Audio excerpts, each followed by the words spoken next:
আন্তরিক জয় গুরু।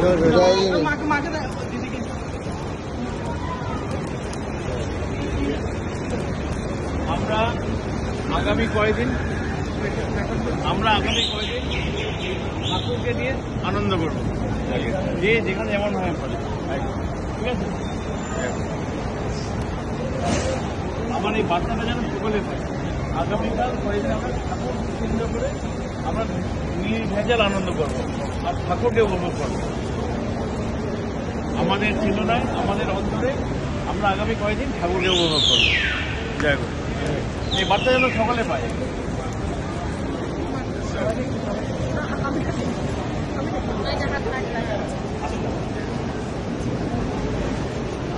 আমি এগোই আগে।